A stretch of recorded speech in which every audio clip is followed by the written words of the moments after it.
Hi, we're AllModern. We have the best of modern furniture and decor. Plus, our fast and free shipping lets you upgrade your space for fall with ease. Shop now at allmodern.com. That's modern made simple. Mint is still $15 a month for premium wireless. And if you haven't made the switch yet, here are 15 reasons why you should. 1, it's $15 a month. 2, seriously, it's $15 a month. 3, no big contracts. 4, I use it. 5, my mom uses it. Are you playing me off? That's what's happening, right? Okay, give it a try at mintmobile.com/switch. Upfront payment of $45 for 3-month plan. $15 per month equivalent required. New customer offer first 3 months only. Then full price plan options available. Taxes and fees extra. See mintmobile.com. Content warning for discussions of child abuse and violence connected to racism.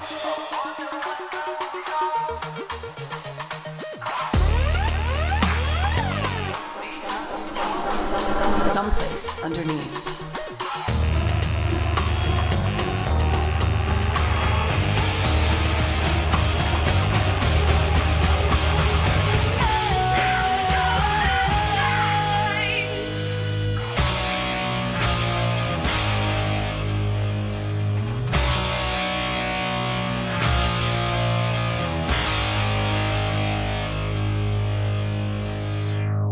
Some people don't even see pictures or voices. It's just like... What happens? Farts in there. I don't know. Just farts? Yeah.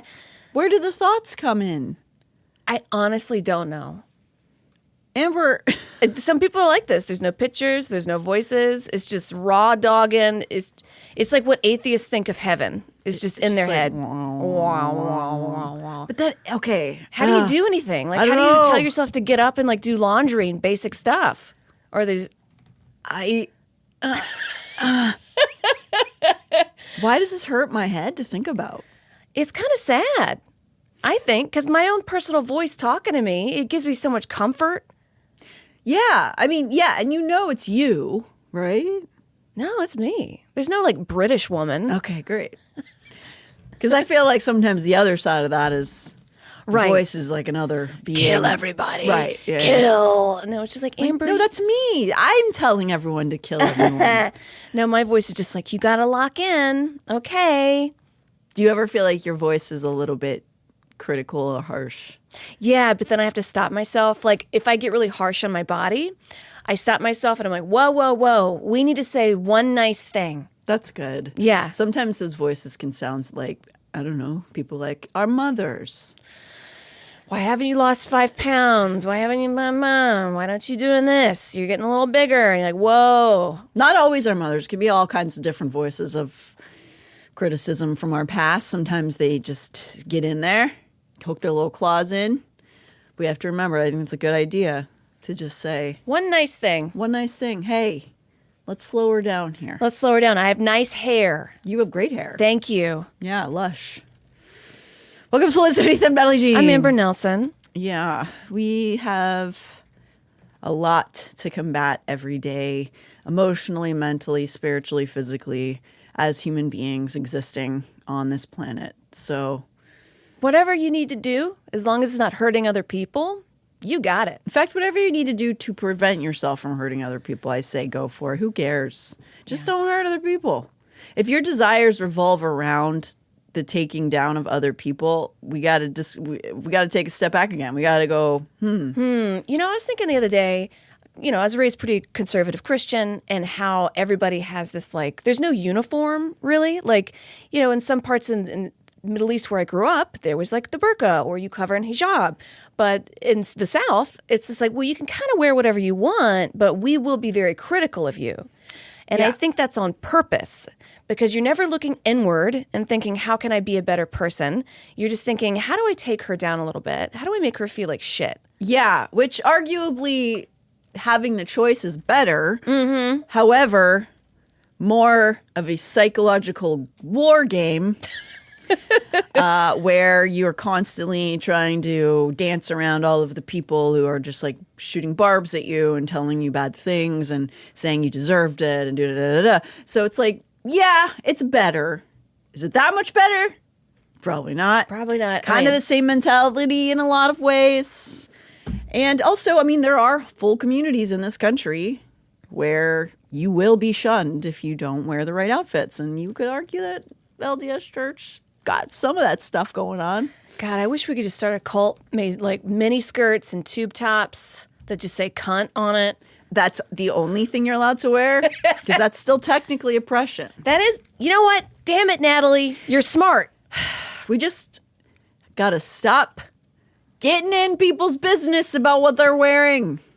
It's so annoying. It's so annoying. It's so fucking annoying. Yeah. Wear a burqa if you want. Just shouldn't be illegal. Or shouldn't be illegal to not wear one, if that makes sense. Yeah. Whatever. You know. We got a lot to talk about today. I'm just yapping and yapping.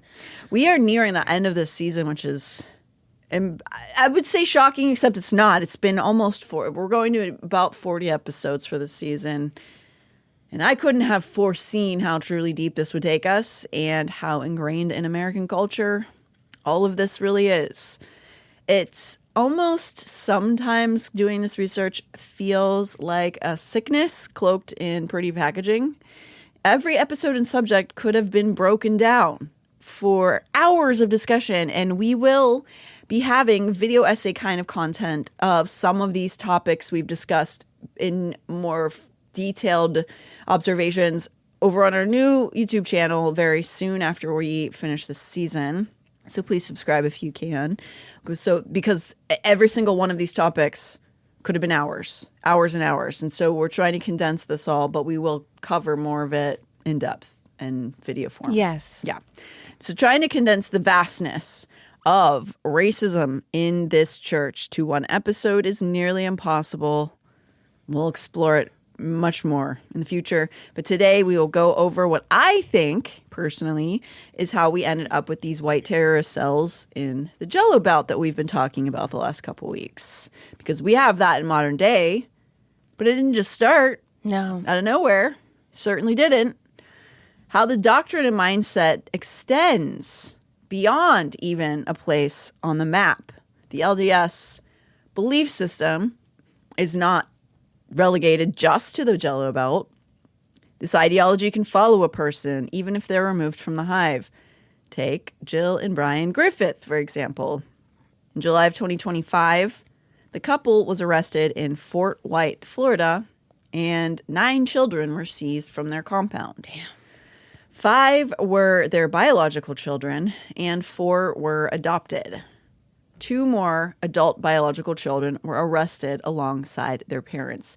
And also, Amber, please feel free to stop me anytime if you're like, wait, I want to look into this. I'm so sorry I didn't get this to you earlier. I just completely spaced on getting you the I'm looking at their script. pictures now. There's something missing behind their eyes. It's always in the eyes. Yeah. They don't have thoughts unless they're evil. Like Yeah. they don't have that internal monologue. It's always like, how do I take them down? That's just what I gather. Yeah. Yeah, I mean, their photos definitely don't do them any favors. And, you know, to be fair, they are mug shots and prison uniforms, and that will alter how we see them. But You're right. At the same time, yeah, looking at their mug shots, these parents and their 2 adult children who were arrested for this crime, I'm not like, wow, cool, they seem fun. No. There is, we don't want to just say like, oh, well, they're uggos, so they're bad. But No. I don't like them. I don't like. They're not ugly. Like Dallin Griffith, the son, kind of a cutie. I don't know what he did.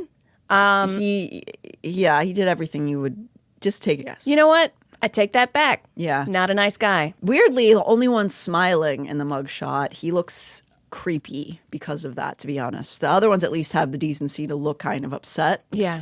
He's kind of smirking in his, I don't know if he thinks it's because he's going to get raptured out of there or whatever, because his name is Dallin, which is an extremely LDS name. Anyway, this family is a white Latter-day Saints family that relocated recently from Arizona to Florida. They are, again, white. Their 4 adopted children were black. On the sprawling, swampy, ramshackle property they lived on, the adopted children were subjected to what could only be described as child slavery, torture, and abuse of pretty much every kind, including sexual.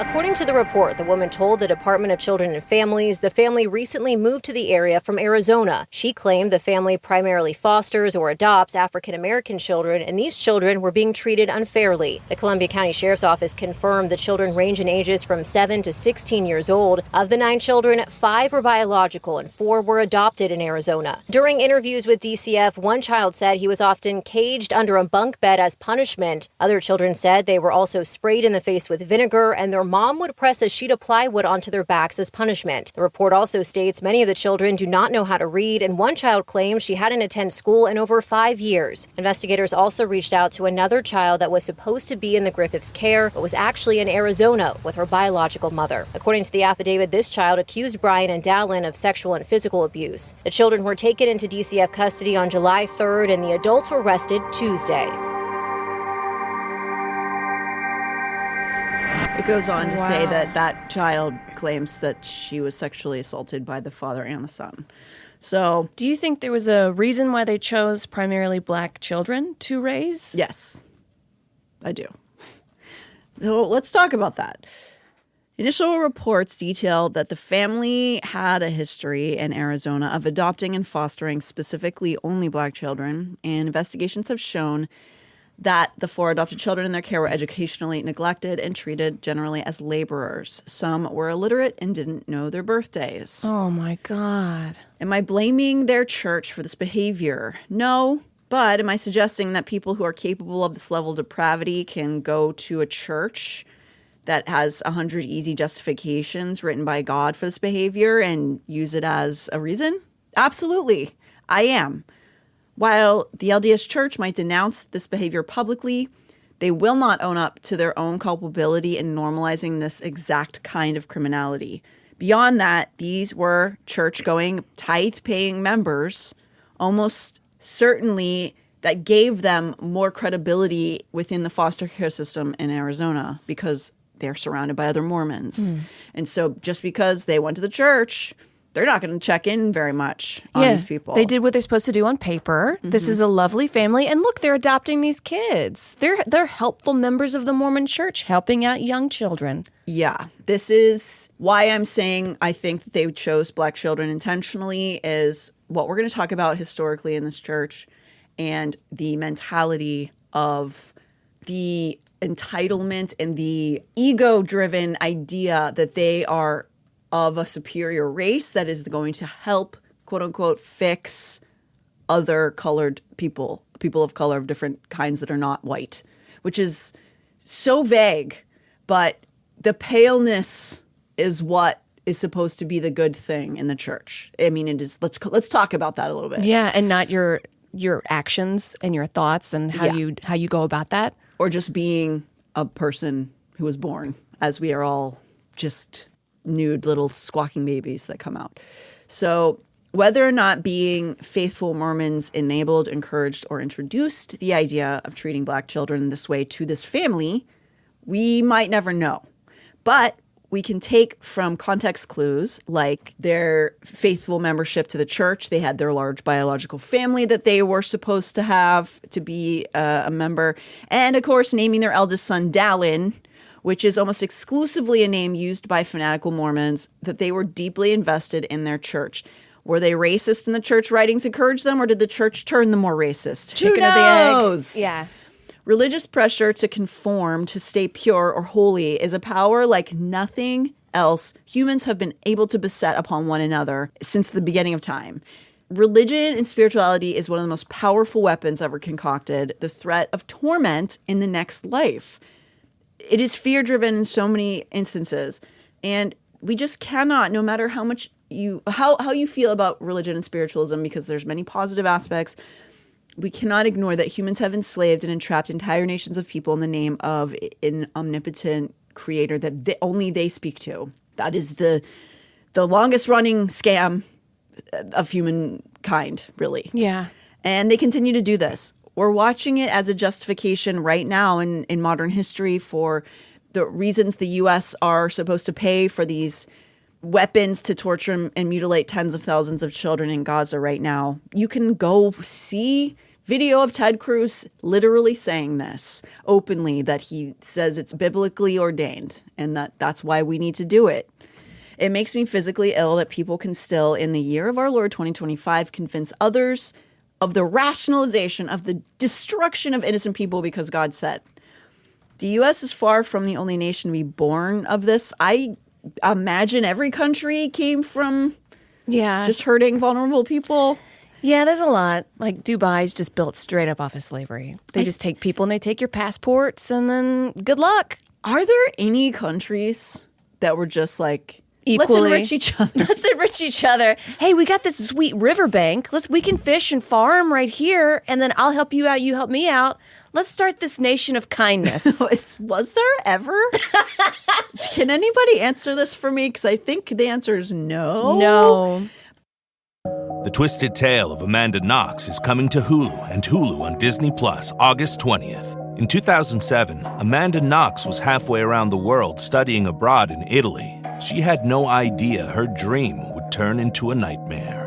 Inspired by the actual events of her wrongful conviction and 15-year fight for freedom, watch the Hulu original series, The Twisted Tale of Amanda Knox, on August 20th, streaming on Hulu and Hulu on Disney Plus for bundle subscribers. Terms apply. Are you ready to get spicy?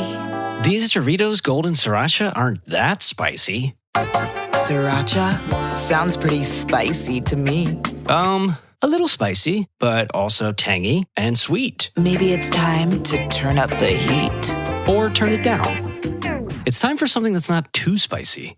Try Doritos Golden Sriracha. Spicy. But not too spicy.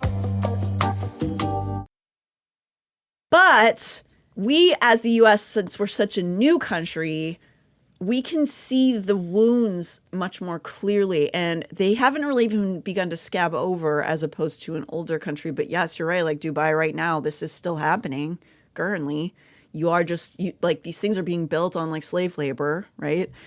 And we're seeing it different ways in the U.S. We've learned this season that early Latter-day Saints had a strange, we hate the government, but we want to be the government relationship with the European colonizers, despite them also being European colonizers. And often the Mormon Church wanted to claim the moral high ground as this like peaceful, God-loving group amongst these brutal warmongers. As we've talked about, that's pretty far from what was really happening. But the tradition of wolves in sheep's clothing religious leaders is really common, and it seems to be kind of the American way. It's like the more holy you look, kind of the scarier you seem to be underneath, at least a lot of what we're finding. And despite the ironic attempt at whitewashing by the church leaders, the Mormons have a difficult time justifying why their leaders have, since the beginning, asserted that lightness of one's skin signifies how close to God they are. While we have the modern-day Desnats and Patriot Front contingents, as well as a number of more lone wolf white terrorists with priesthood holdings in the Mormon Church. Did Desnats call themselves that on purpose? Because it sounds like D's nuts. Well, that's what I titled the episode.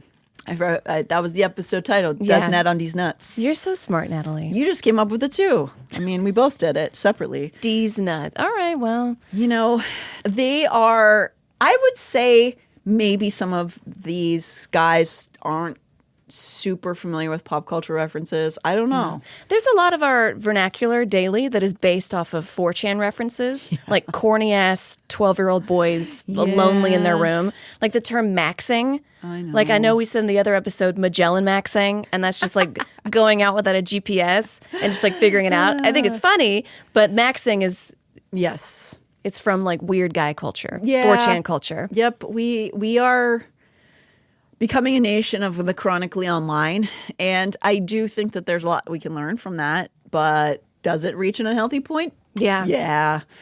But the Desnat community absolutely is born online. And they are much more of edgelords in that sense than actual, so far, physical terrorism. But they are encouraging the ideas of it. And it's only so long before somebody acts on any of it. Right. I guess it's called edgelord because you push the idea right to the edge of getting arrested, right, did it freedom of speech versus like shouting fire in a movie theater thing. And then you get people really upset. They commit a quote unquote crime. And then now they get arrested and you can feign innocence. I'm just an edgelord. Yeah, I mean, and I think that's true, but I think a lot of the people who are edgelords would not call themselves that because it's kind of an insult. It's sort of like keyboard warrior adjacent. You know what I mean? Like, yeah, or like believe women or believe women. No, it's like people who talk mean games on the internet. It's like an edgelord would be like the guy online that you sometimes will read too much of, being like, you know, women should be, you know, chained in the house and they shouldn't leave, and they like making these threats and saying how like men are superior. Edgelords would be like Andrew Tate, except he actually committed human trafficking. So like people who listen to Andrew Tate and then go out and espouse those things. Say mean things. Yeah. But people do act on it, you know? Yeah. And the Mormon church is filled with those young men, and they have this history of talking about the lightness of one's skin while simultaneously insisting on having their presence, preaching to quote unquote unwashed masses in other communities that are non-white who may be impoverished in other countries, trying to evangelize to them at the same time. And this is not unique to Mormonism, but they do have a special little spin on their rationale for evangelizing and sort of hinting at white supremacy, even though they would say, no, we don't. No, we don't do that.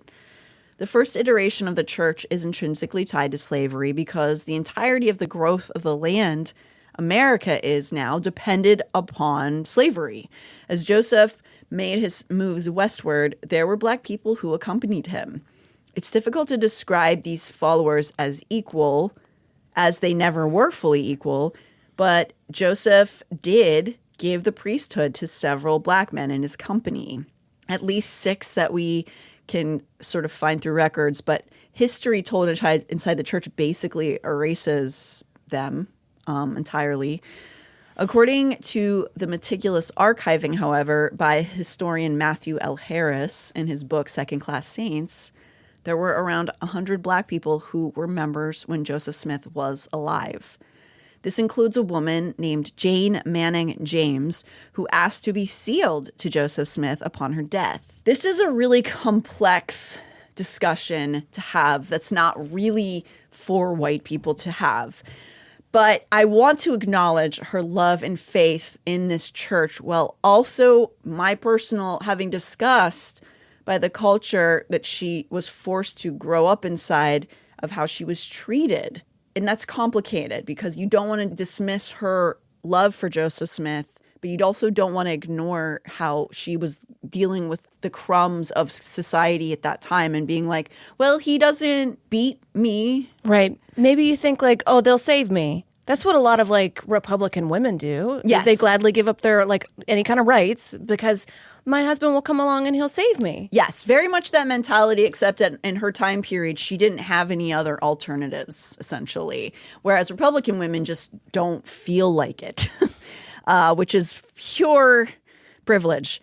But like any Black person who subscribed to this religion, just inherently the way the church was set up and the society at the time, she was subjected to constant reminders that she was, quote, less than. But the other options for a Black person who had been born onto these lands were so horrific that it must have seemed like a reprieve. This is an excerpt from Second-Class Saints. James probably wasn't surprised when church leaders denied her request to be sealed to Smith or to receive her endowment. After all, they deemed her cursed. She bore a, quote, mark, they said, that tainted her skin. James learned of her alleged curse in a, quote, patriarchal blessing, a Mormon rite in which all faithful Latter-day Saints learn their Israelite lineage. The patriarch who issued James's blessing told her that she descended from the cursed lineage of Cain, the son of Ham, and thus was excluded from God's covenant with the house of Israel, which made her ineligible to receive the church's most sacred rituals. So we've talked a lot about the patriarchal blessing, and we've talked about receiving endowment, being sealed, all that stuff. It is something that for the majority of the history has only been 4 straight white married couples. That is the essence of who the people are who get to have all of the riches in the afterlife. That would change slightly in the 20th century, which we'll get to. However, this is the crumbs that people at this time were handed who were not fitting in that exact mold. So even though this woman really wanted to be sealed to Joseph Smith, she was denied it. And they used justifications of both the Bible and the Book of Mormon. So also on a side note, I have such a bone to pick with these patriarchal blessings.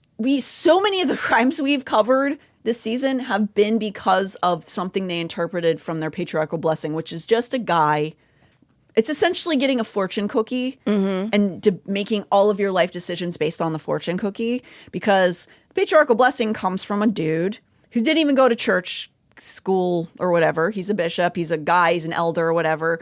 And he also might be the manager of the Radio Shack that's 4 blocks down from your, your parents' house. And he just goes like, "Ooh," he talked to God and he said, da da da da da da. And so many people have experienced religious psychosis from these things, being like, well, this is a message from the creator of the cosmos. And what I'm interpreting is that I need to have sex with 9-year-olds.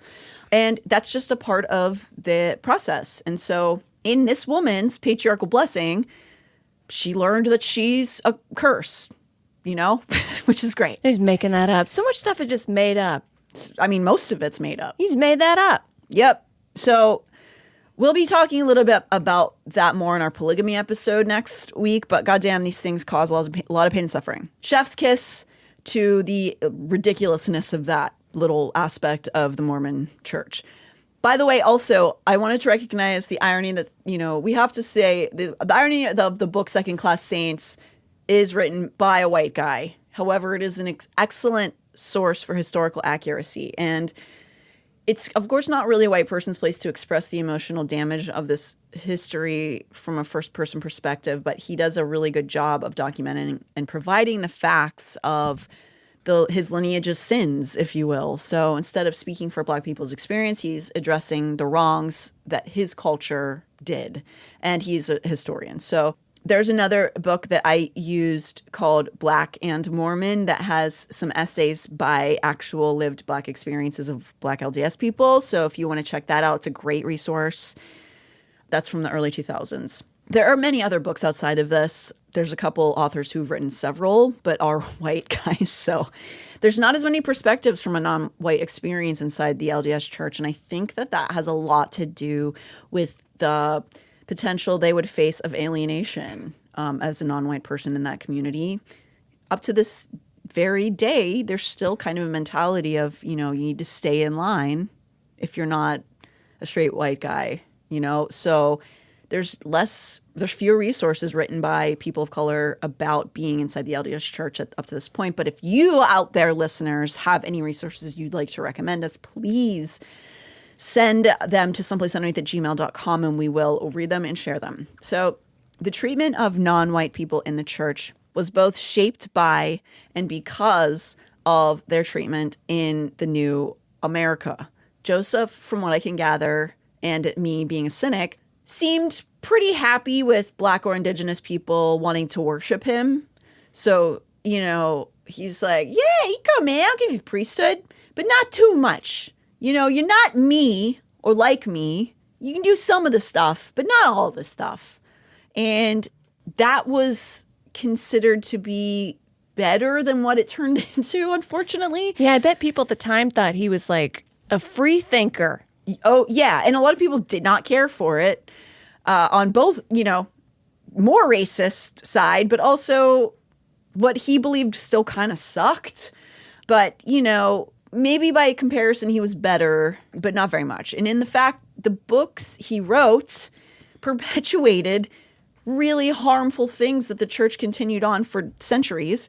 He used biblical stories as justification for why white people are better, and he made his stance very clear that non-white people needed to know their place.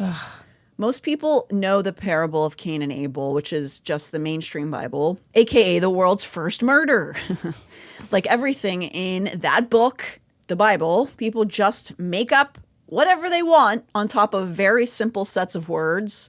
And lots and lots and lots of people have decided that the phrase mark of Cain justifies the murder and enslavement and mistreatment of millions upon millions of random people, which is just really wild to think about.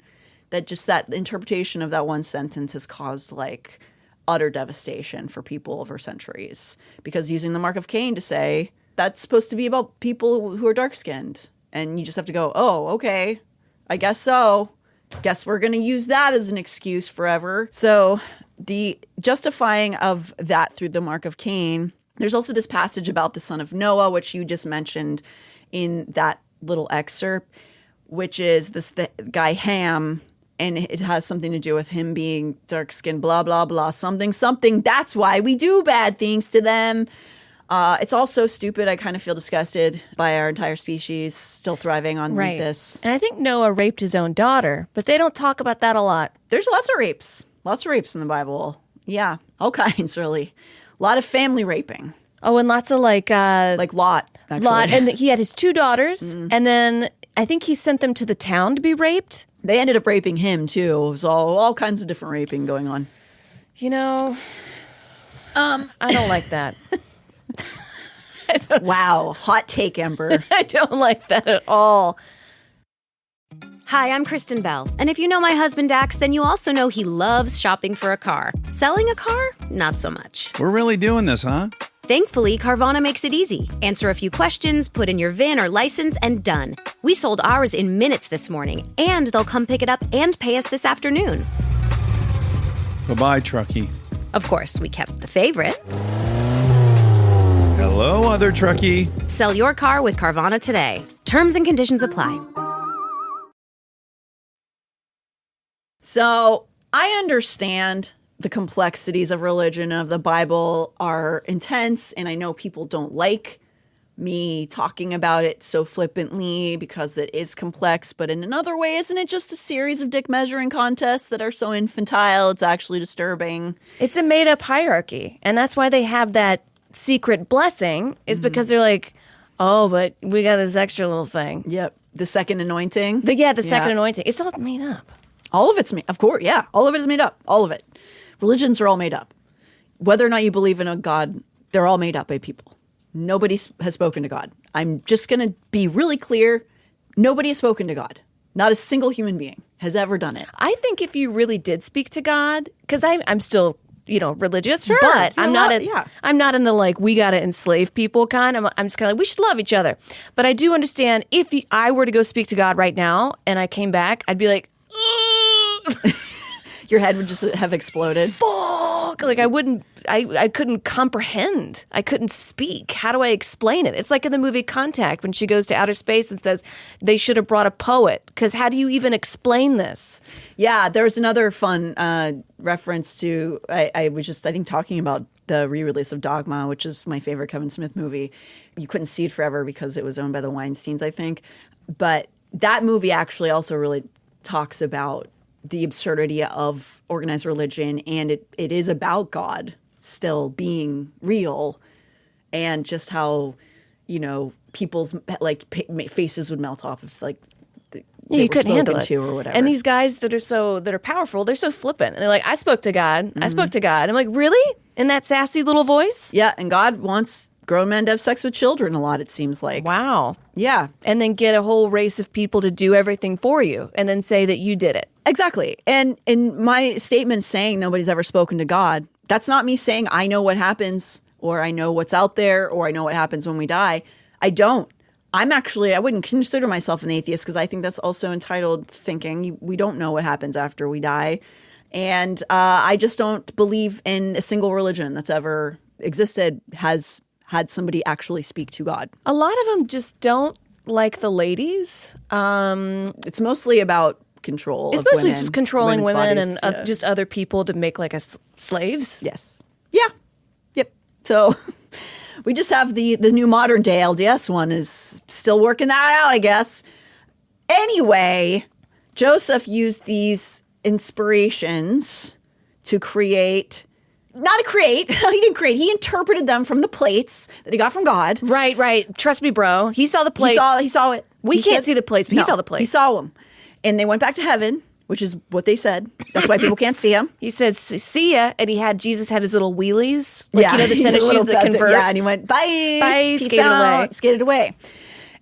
So his plates said, he kind of said God referenced the Bible. If we're looking through Joseph's story, he's already used the Bible to make this story, but then he told him this extra story, and it was the story about the Lamanites.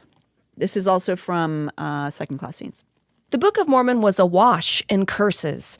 In the seminal text, which Joseph Smith Jr. claimed to produce from golden tablets in 1830, God cursed the sinful Lamanites with dark skin and blessed the righteous Nephites with white skin.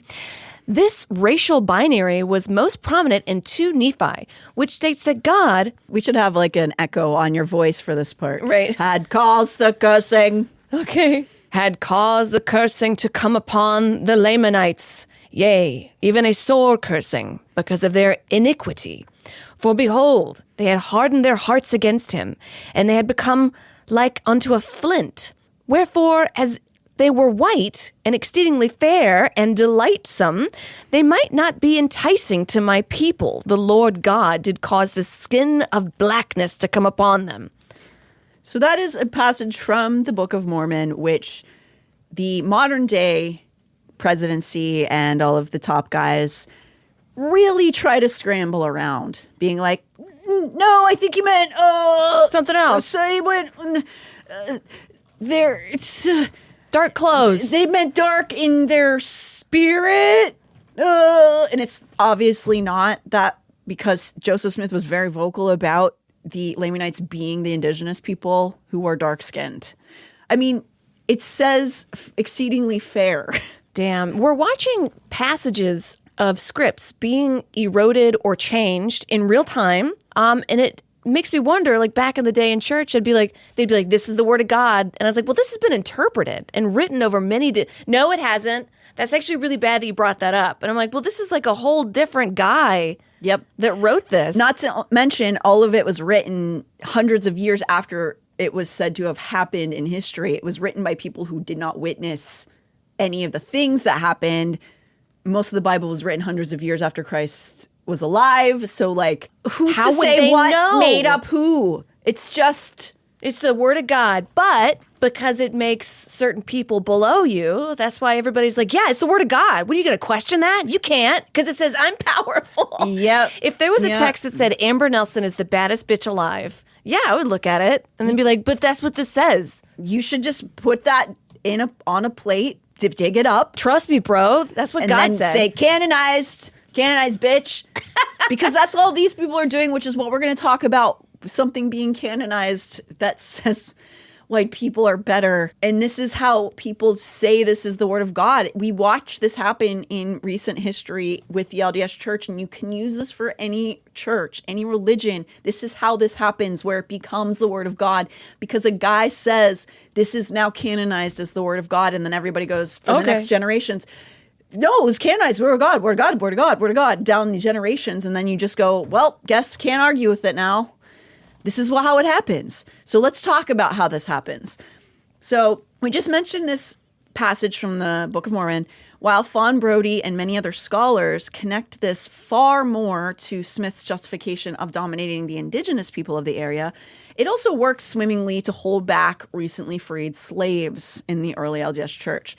Christianity truly can be the religion of oppressors. Something that the saints attempted to parade around was this concept of becoming white and using it to say, see, we're not saying non-white people are evil. We're just saying they're being punished for being lazy, which is literally what they say, and they will become white if they work hard enough. God.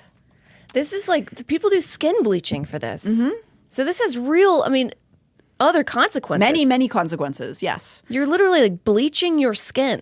Yeah, by one of many, many issues. So much like everything that Smith wrote down, it was a variation on the Bible, but he kind of went like, but I'm not like the other boys.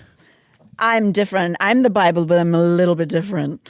And so he didn't back down from this mentality or have some great intervention by the divine. He might have had the barest bones minimum idea of progressivism, which is actually just more racism, by saying, yeah, they're bad, but they're actually just white people that need to get better to be better people, and then they'll change how they look, which is just so insulting on so many levels. Very insulting. And like, did they even see this happen? Like, did they see a black person be like, oh, okay, I'm healed, and then spin around a bunch and then turn white? Well, they make claims about it. They have written down, like so many other spiritual happenings. Somebody was like, no, I saw him, bro. Over a couple years, this one indigenous guy like became white because he joined the church. And then they write it down and then they tell that story to everybody else. Beyond which is to say, why would they those people don't want to change how they look, and they shouldn't want to change how they look. Like, what the fuck? Why is this supposed to be this great reward to them? It's just insane to me. I mean, especially like white skin, the sun tries to murder you. Like, you can't be outside. That's supposed to be the better skin. Like, please. So he didn't have these revelations. So he wrote these things down. It's not that Joseph Smith suddenly like had revelations and was like, actually, no, I'm wrong. God said that this is insane, the thing I'm saying. No, he actually went the other direction. God thought racism and classism were super. So beyond what he wrote in the Book of Mormon, he had his constant little thoughts that he would produce as a circulation throughout his tenure as leader of the church.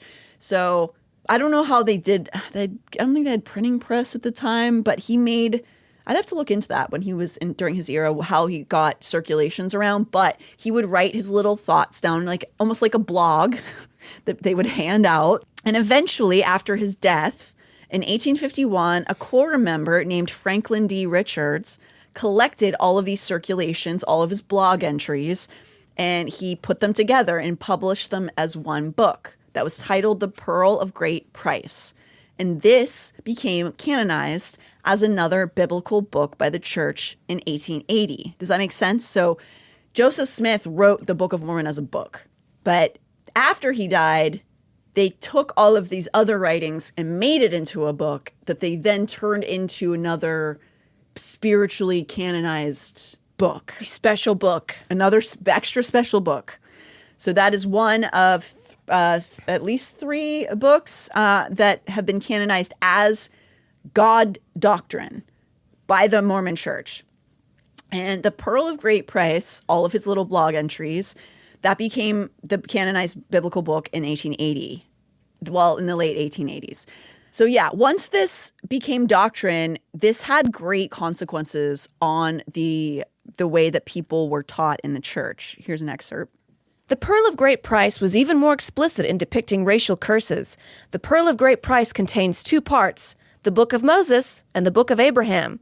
The Book of Moses links the seed of Cain with blackness and Cain's progeny with the devil. So I don't know how much more clear it can possibly be what those passages meant.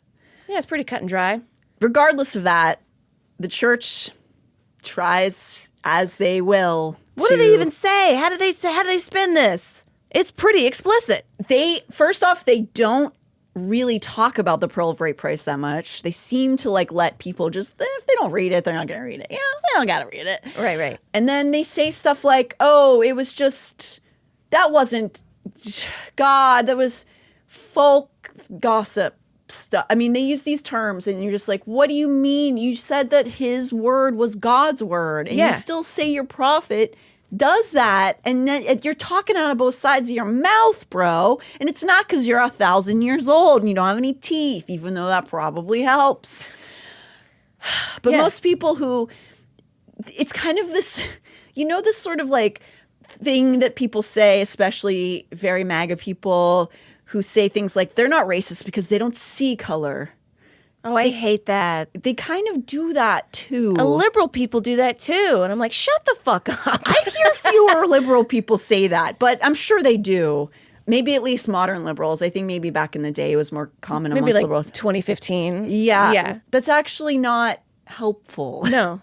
To say you don't see color. That's kind of like denying racism. But it's sort of in the same way the Book of Mormon attempts to both sides it by adding verses like, God denieth none that come unto him, black and white, bond and free, male and female. A prominent verse notes, all are alike unto God.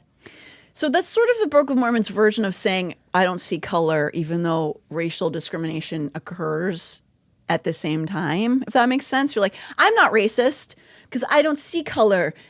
Yes, that person can't drink from my water fountain, but I think separate but equal, but not really.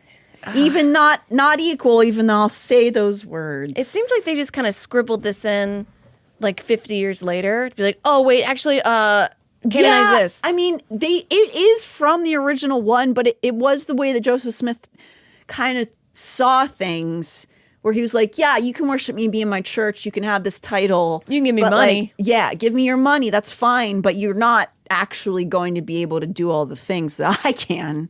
That's ridiculous. So that's kind of where his mindset was. And however, the Pearl of Great Price focused, even as much as they want to say, well, we're all God's children, it focused heavily on the curse of being dark. And that is the skin, not of the soul, just so we're all clear. So much that after it was canonized as it was God's word in the late 1800s, leaders began to use it as an implement to, guess what? Harm people they didn't like. Doing this season has made me understand how much more religious texts become magical to people and turn them into weapons so easily, like we were just saying. It's just, once somebody says it was God's thing, the next generation just takes that at face value.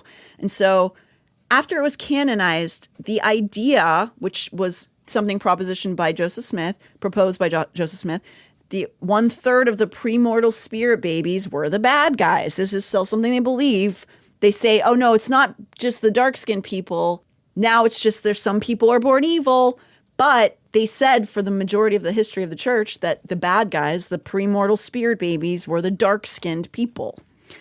So, yeah. Yeah, there's lots of hierarchies here. Because even if you could be white but not Mormon, and then you're not one of the 144,000. You could even be Mormon and not one of the 144,000. Yes, and the 144,000 is also a side thing. But in some ways, in Mormonism, being a non-Mormon white person, you're already more privileged than if you're a black tithe-paying Mormon. How fucked up is that? Wow. That's honestly so crazy to think about, but it's true. Just giving them your money, and you're still not even seen as like equal. That's your hard-earned money. It's hard out there. Yeah. People working 2 or 3 jobs just to put bread on the table. Yeah. And a church takes it, and they don't even see you as an equal. Yeah. They're just like, fuck you, I'll take your money. Yeah. That's a slap in the face. It is. And you could also argue that is also something you could say about any woman in that church. Though black women, I imagine, would have it pretty much the shittiest all around. They're like, you're all the things I'm not, and I don't like it. So yeah, it sucks. I hate it. I don't want to discourage. I mean, people, if they want to give their money to the church, they give it to their church. I just don't understand it fully. And I kind of do at the same time. You know, it's scary. It's scary out there in the world. The world is scary. You want a big protector. Yeah. So while Joseph liked to be perceived as this sort of magnanimous, so incredible little boy who allowed non-white people to worship him, when Brigham came in and took over after Joseph's death and he won the majority of the church, he wasn't even pretending to be cool with non-white people. Brigham was a vile creature in many ways, and his treatment and perception of black people was racist for even his time. Whoa. The guys who think they're the master race, by the way, always look like sentient toes, like Brigham Young. I'm like, you? Yeah, and why Okay. does the master race like meth so much? I don't know. What's going on there? Interesting there, huh? It's a good question. We're just asking questions, guys. So with Joe dead in 1844 and Brigham kind of taking the bulk of the church, some things are going to end up changing around those parts. He is most known, of course, as we've spoken of, for driving the masses west to Utah, what would become Utah, but he did all kinds of other fun stuff, like normalize mass polygamy to kids and really give it to the non-whites. While Joseph gave the non-white people the esteemed privilege of priesthood and entering the temple, Brigham banned it.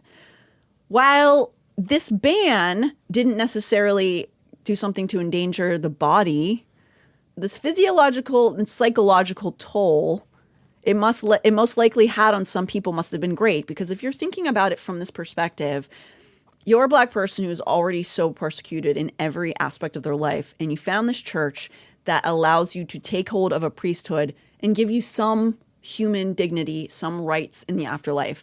And this dude just shows up and he's like, no, actually get the fuck out of here. Damn. You can still be a slave. He still took people in as slaves and servants, black people, but you no longer could have this one esteemed thing anymore. And you had this hope of like, maybe when I die, I go to heaven, I go beyond, and then that's taken away. Yeah. So now not only this life is taken away, but your second afterlife is taken away. Yes.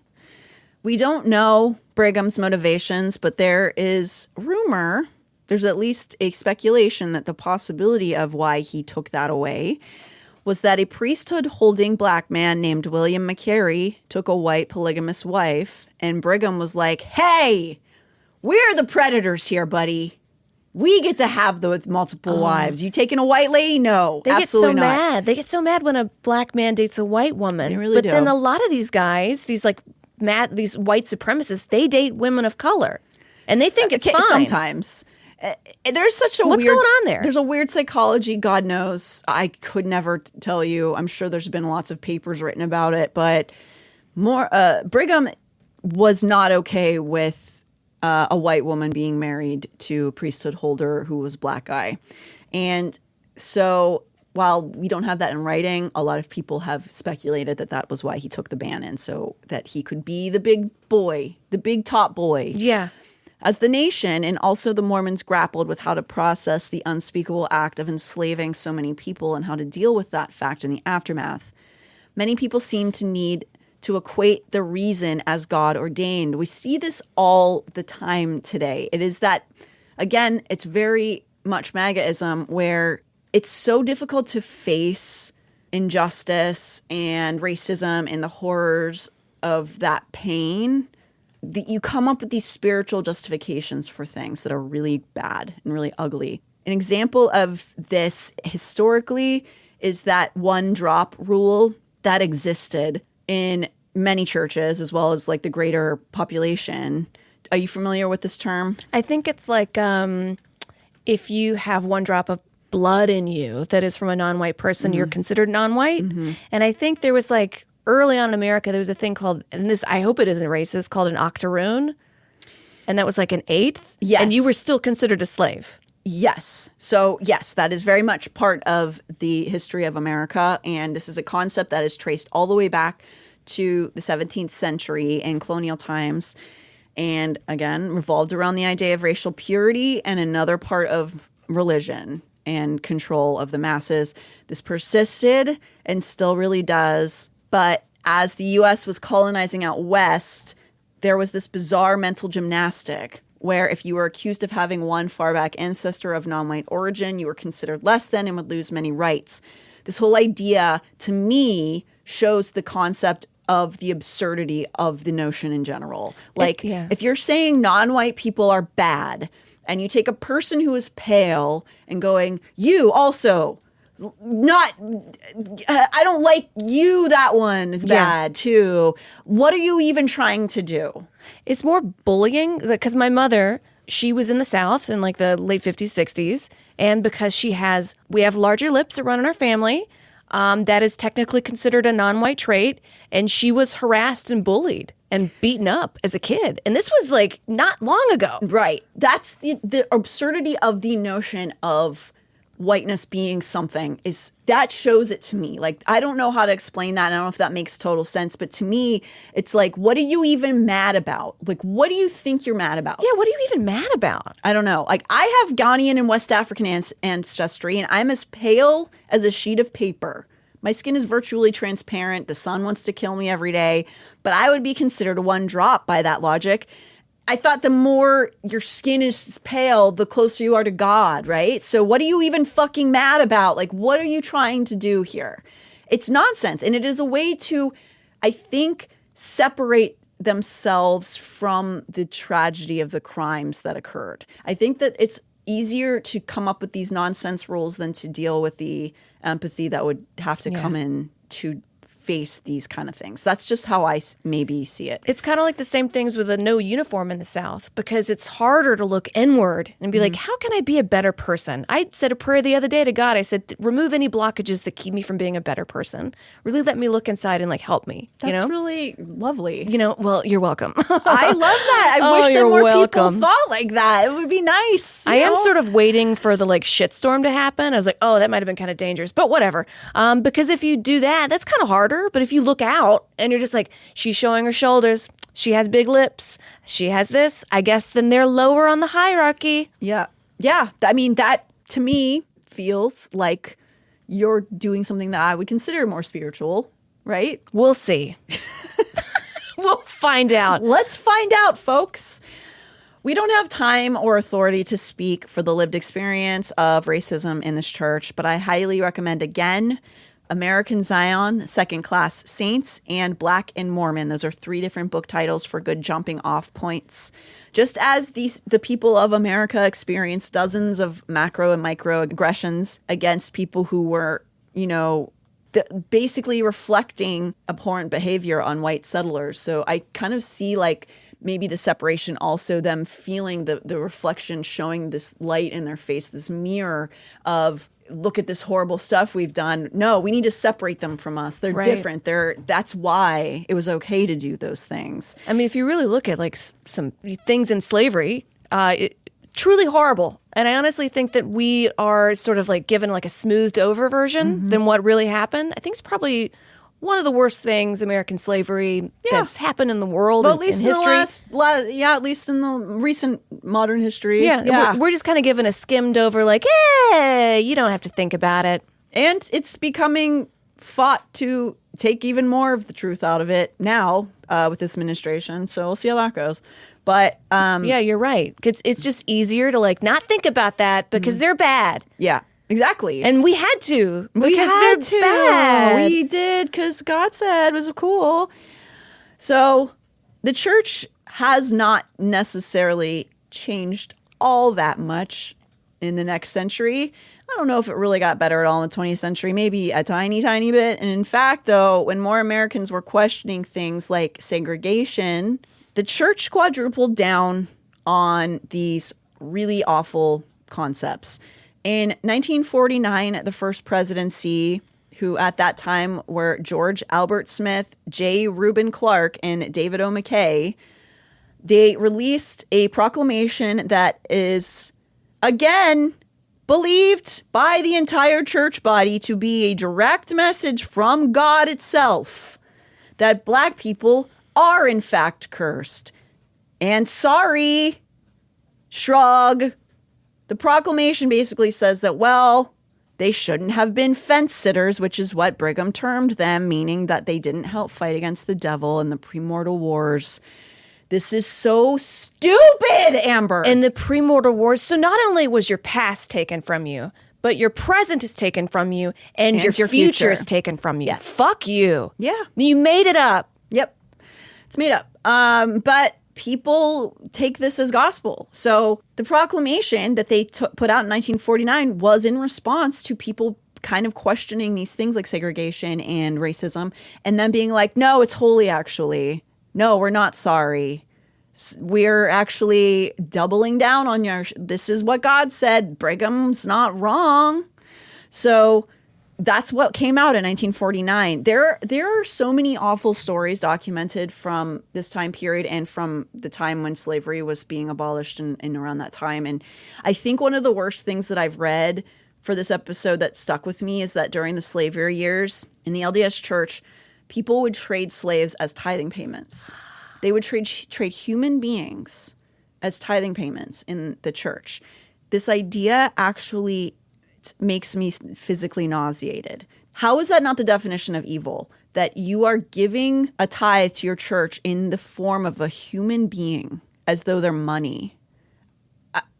I know we do this as the slave trade existed, but to actually put it in the mental space of it being a holy act into your church is I don't know. It's like a horror movie. I can't believe that this is what people do, you know? Anyway. That's just evil. It is. It It's is just evil. evil. I hate using that term. I try not to use it because I think it takes the power away from the person's actions and say, well, it was the devil who did it or whatever. Right. But I don't know what else to call that. It's just monstrous. It's a monstrous, evil, fucking depraved thing to even consider doing. Church would accept a tithing of a human body. Whatever. If you want an easy way to consume, by the way, I know I'm throwing a lot of stuff right now at you, but if you're like, I don't know if I can get through mentally reading all of these books, or I have a hard time finding the time to read these deep books, a great resource you can use is this website called Stuff You Missed in Sunday School. And the website is Missed in Sunday, I-N, not on, missedinsunday.com. It will show you quotes in memeified form where it'll show like the hypocrisy of certain things. Like, for example, one of the Quorum of the 12 members in 2021 said, his name's Quinn L. Cook, he said one of the reasons for violent opposition to our members was most of them were opposed to slavery. So modern day Mormonism is trying to portray the church as these like freedom fighters, of these like good guys. Underground Railroad. Who are the reason everybody was like mad at them in the early Americas is because they didn't want slavery. And like that is just blatantly false. There's probably people inside the church who were opposed to it. It's not like the church had one strong stance until Brigham Young, really, one way or the other. But they're trying to frame it in this way that's just not true. So you can go to this website. It'll show you that quote and then a meme of a Brigham Young quote right underneath it to show you. I'm going to read this just because it's so gross. Brigham Young's quote is, I will remark with regard to slavery, in as so much as we believe in the Bible, in as much as we believe in ordinances of God, in the priesthood, in the order and decree of God, we must believe in slavery. So the guy who really formed this church after Joseph Smith is saying we have to believe slavery is biblical and we have to believe in it as a practice. Whereas the guy who's now talking on the pulpit, and he's not the prophet, but he's one of the top guys, is saying, oh yeah, we were the good ones. We didn't like it. We didn't like slavery. And it's like, No. yes, you did. Your leader's saying this. Your leader is saying we need to treat God ordained slavery as a fine thing. And I wonder how many white people are looking at this and just being like, well, I don't know, that's just what, maybe we need it. But they're missing a big picture of like the billionaires are making us all slaves. So good luck with that. Sure. If it has to come into a mindset of like, well, how does this affect me and my family? Fine. I mean, sometimes that's really how you have to talk to people. I know. It's like, it actually will affect you. Yeah. Because it didn't affect me. That's how he spoke to my ex would speak like that when Trump was, what doesn't affect me. It's like, it actually will. Yeah. Here are the reasons why. Also, I wish you would care anyway, but I guess fuck off. I did break up with him. Don't worry. No, I know. I wish it didn't have to be like, well, how's this immediately going to affect me and selfish. Only me? That's just completely narcissistic. And I know that word's thrown around, but just I want to like knock people upside the head and be like, wake up. You know, sometimes things you should care. You should. Maybe you should care. Maybe you should care a little And also bit. maybe it would affect you. Yeah. Also, everything is a ripple effect. If you needed to think about it in that way, things do affect you negatively. If people are suffering. Do you think ICE is going to stop at illegal Mexican immigrants? Wake the fuck up. Also, wake up. They already haven't stopped at it. It's also, they're mostly, God, we can't even. Whatever. No, whole other thing. Whole other thing. So if you want to check that website out, it's a really easy way to like find quotes without having if you don't have the time to read book after book. And that was a website created by an ex-Mo named Craig Stapley. So just shout out to that website. So into the 1950s, the church was, we'll say, not on the freedom train. They very much quadrupled down. And according to them, it's what God said. Unquestionable. Great. But don't you know it? God heard one guitar lick from Jimi Hendrix and said, you know what? Give him a planet. Just in the early 1970s, just a couple decades later, there were enough young people disgusted by the Black priesthood ban that they began to take to journalism to implore to the presidency to consider that maybe, just maybe, they misheard God. And God didn't say ban black people from the priesthood. They said, kablam, black people for the priesthood. You know, like they're like, yeah. Oh, they went back on it? Yeah.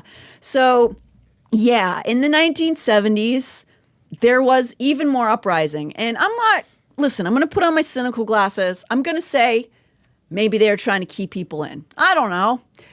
Whatever the case may be, one young guy is kind of credited as being the guy to put this concept in front of the prophet at the time. He was a young doctor. His name was Lester Bush. And he published an article in the LDS circulation that is called Dialogue. It still exists online, attempting to prove that the priesthood ban was not actually God ordained. Because I think most of the time the first presidency and the priesthood holders and the prophet are not going to listen to things like, hey, this is amoral, it's cruel. Oh, that's the like trying to tell somebody like, hey, you should care even if it does affect you. Like if you say this is cruel, it's just like water off a duck's back. They don't care. Yes, exactly. And so the way that he framed it was more like, here's some reasons why maybe he just accidentally misheard God, you know?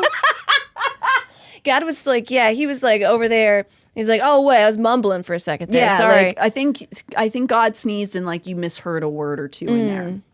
And that is kind of how he reframed this concept, being like, hey, guys, hey, buddy, hey, maybe we could just really take a look at maybe some of those little prophecies.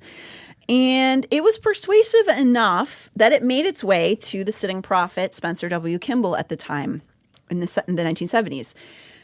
This is a very long-winded, tumultuous set of events to get to this point. Obviously, it's not going to be an easy switcheroony, but that could be its own 4 episodes. So basically, after these series of events, Spencer W. Kimball already was kind of in the mindset of not really thinking it was cool to do this, to not allow black men into the priesthood. No women. Of course, that's ridiculous. But, you know, he's like, he didn't really love it. He didn't love the idea of like segregation and like all this stuff. And so he was kind of already primed a little bit to consider this.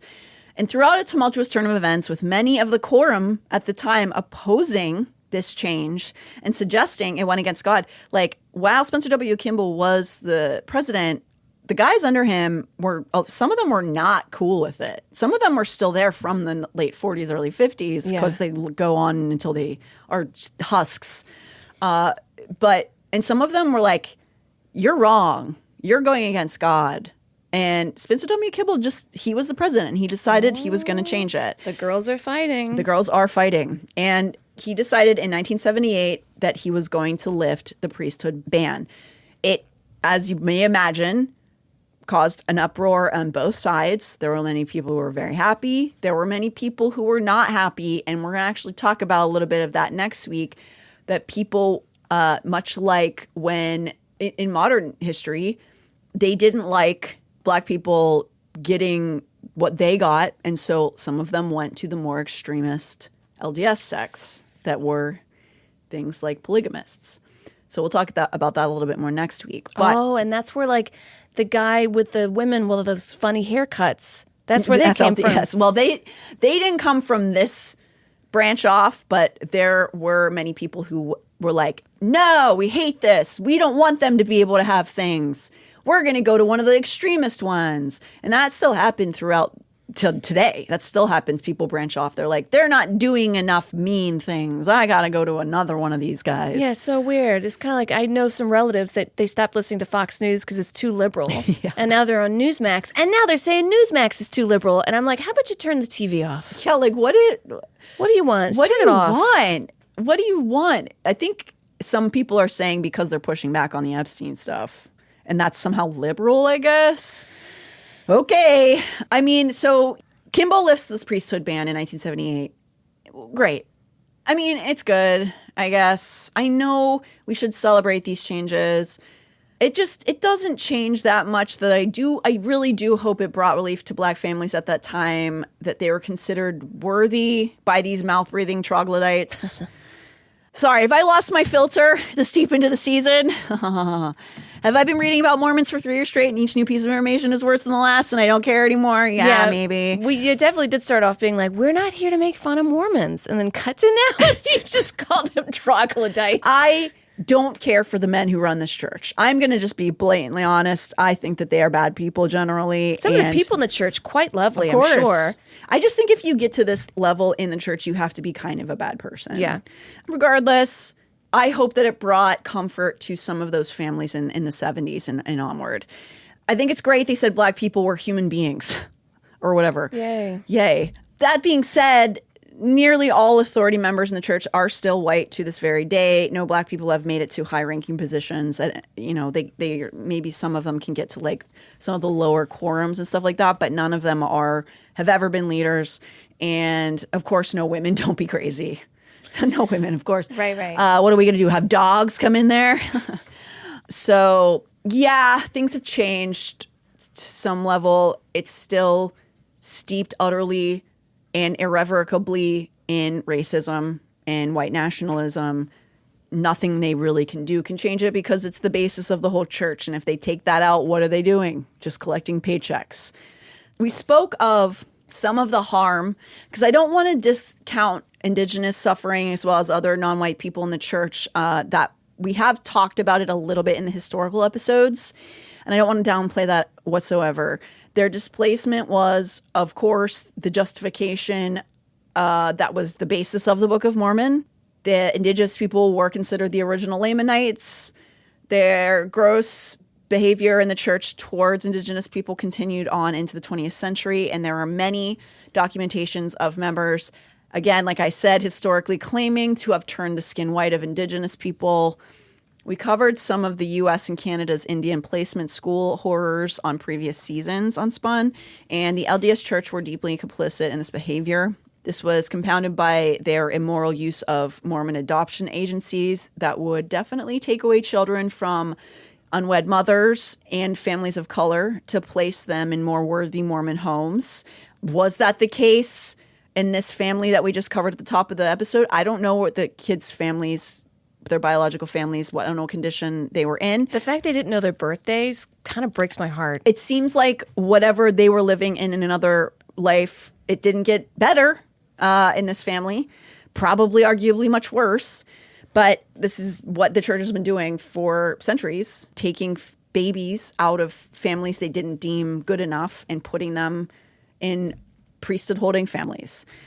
They were doing that to Indigenous kids from the early 1900s, to like the 1940s basically is when they started really doing that.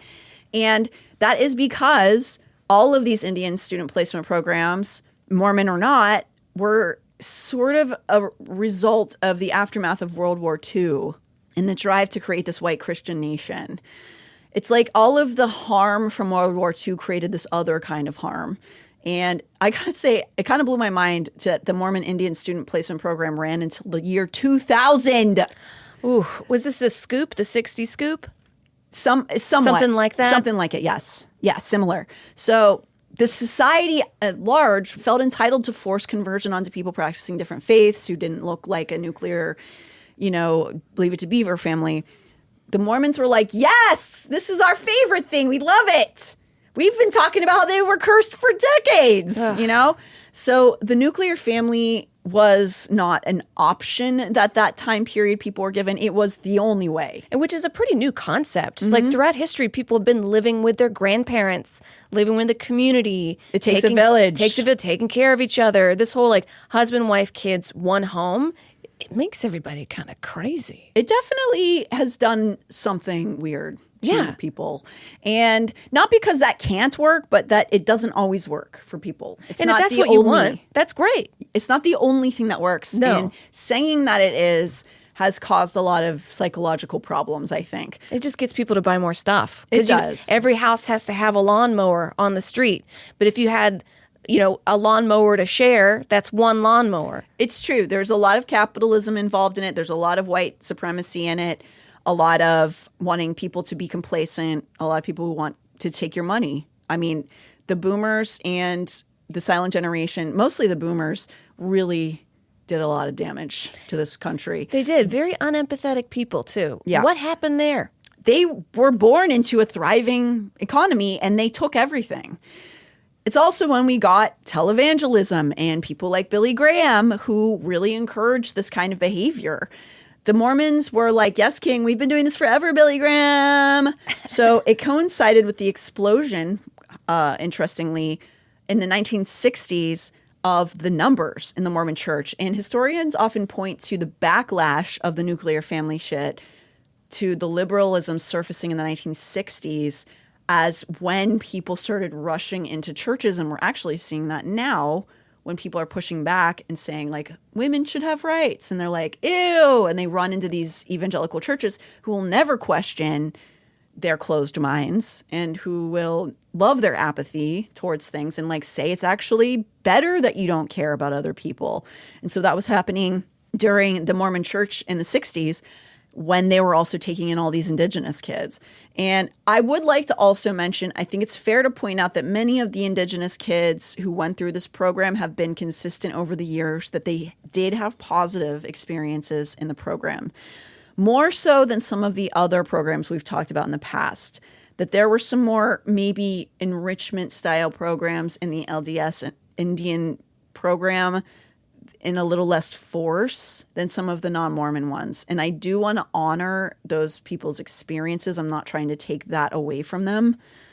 However, there has been a fair amount of criticism around the fact that, like most of these kind of church-based charities, that to participate in the assistance, that they were required to swear their billions of years of soul to the church and agree to help them make money forever. So that's kind of unavoidable to say that being Mormon was the end goal of these programs, not the enrichment of the students. It was just like, if they happen to also receive enrichment, that's great. But we don't want you to have your culture anymore. Like, we want you to be Mormon. That's the end goal of this. We want you to become white and delightsome, ultimately. And give us 10%. And give me your money. To this day, high-ranking members of this church attempt to thwart criticism and downplay the past as well as the present with their heavily racist decrees. It's just not possible to separate the two. Racist propaganda and Mormonism are one and the same. The way a gun can be used to murder someone or as a door jamb. I just don't think using it as a door jamb is enough of an excuse to treat it like it's harmless. That's how I feel about Mormonism after all of this. Like, all of this reading these books. If the church feeds a few hungry people, is it worth everything else that they do? And I just don't think so, personally. No. We spoke of the Griffith family at the beginning of this episode, that lovely family we mentioned. After years of torment that the adopted children faced, authorities finally came in. And it was because of someone at their church. So that sounds like a good thing, right? Does it signify that things are changing in the LDS church? Because that somebody inside the church saw something and they reported it. I would love to say yes. I just don't know if that's what's happening, though. The person who reported this family to DCS was an unpaid overseer, a woman, at an LDS summer camp who witnessed some alarming things with the children who were left there at a free camp and made a call. So that leaves the question, did that LDS church's bishop see those same concerns that the kids were suffering, and did he ignore them? We'll never know, because as we've learned, LDS bishops are not mandated reporters. But my question is, what good is a church if they don't teach their people to be moral reporters? And that's where I want to leave that today. I just don't, after reading all of this, see the benefits outweighing all of the harm. Yeah. And that's just how I feel personally. This was a hard episode for me to write. I didn't enjoy it. It really makes me feel kind of ashamed just to be, I don't know, kind of just a person. But also just, it sucks to not feel positive about our country. definitely not something I feel positive about right now. And that doesn't mean that there aren't wonderful, amazing humans here who are doing good things. But I just feel like for us to become better human beings as a society, we can't keep ignoring this shit. No. It's too heavy. You have to look in and say, hey, even if it doesn't affect me, it's still a problem. Yeah. This shouldn't happen. I agree. We leave this episode with commentary by theologian Ciara Jones, a brilliant voice in the ex-evangelical online community we had a chance to speak with, whose uplifting messages of spiritual joy also contain important commentary on the effects of putting racism and homophobia into a scriptural framework. So one, I want to say something we say in religion, just to break it down for your audience, is that race and religion are co-constructed, or they also call it the constellation of race and religion. And by that, as I talked about from Manifest Destiny to slavery, there's this idea that as the idea of white, like the white race was formed within United States context, it was also tied to, as I mentioned, claims to religious power. And something I say all the time in my work is that, like, in some ways within the United States context, white people created systemic inequality, then they called it God. They said, like, we have more economic power because God blesses us, without an acknowledgement of, well, there's also been systems that have been set up through Jim Crow law, through black codes, through segregation that have allowed you all to hoard resources. Or white people are more educated because they try harder or they're more blessed. But actually, what does it mean when one community has more educational access? So I want to say, I think in some ways we see white evangelicals, white Mormons cling to this idea of a white rich Jesus or white rich God, because if God is on the side of the white and the wealthy and rich, then white people have no atonement to make for systemic inequality. It's just how God ordered the world. And so I want to say, I think part of the reason these theologies are constructed this way is to allow, I think, white communities to circumvent a sense of responsibility for the genuine state of the world. And so the question is, how could these theologies be healthy? Well, when we look at it through the lens of marginalized communities, we're like, this cannot be healthy, this cannot be safe. But if you look at it through the lens of a white, wealthy individual, this theology feels healthy because it makes me impervious to self-reflexivity. It makes me impervious to having to grieve and empathize with the world. So I think it probably feels healthy to exist in a theology that co-signs your very existence and that says, in your existence, you are chronically and always right. I imagine that feels really wonderful. I think for the rest of us, we look at it and we're like, this cannot be right. And I think in my work, I do, because I was fundamentalist, I see it through both perspectives, a perspective of the person who believes this theology is good, and then the perspective of all of us who are suffering on the other side of it as well. No one is asking you to leave your faith. We're just asking you to re-examine the parts that are literally harmful. And something I say all the time to people is, if your faith requires the exclusion of another, you should examine that.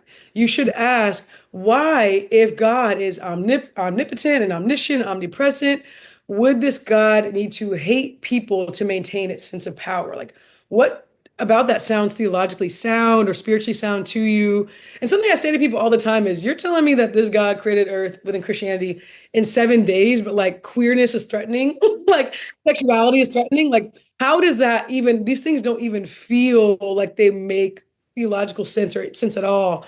And so, and even when I realized I was queer, the first person I called in my life was my sister. And she was like, why do you believe in a God that's so small that you would have to fissure yourself to belong? Like, why is this God so tiny? And so I think also asking people, like, really, why would this matter to a God that is all-knowing? And if all people are products of God, how could there be part of humanity that is not of God?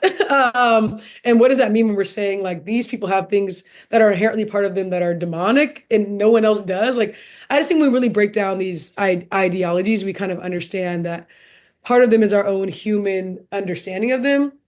And within Christianity, we say something I say to people all the time is, we've always had competing claims to God. It's just been the community that's closest to systemic power gets to claim truth. Like slavery, Black theology and white theology were competing in slavery. Black people were saying, God ordains my freedom. White people were saying, God ordains your enslavement. That's two communities with competing claims to God, saying both these claims are true when these claims are diametrically opposed. So we've always been in the process of making and remaking God. But when we only assign truth when I think it maintains someone's systemic power, that's when we say that's true. and I think that's interesting. Coming up next week, patriarchal blessings, racism, and entitlement are just 3 of the drivers of polygamy. The church would have you believe that it was just a blip of the past, but the truth of the matter is that it is central to the main LDS church to this day.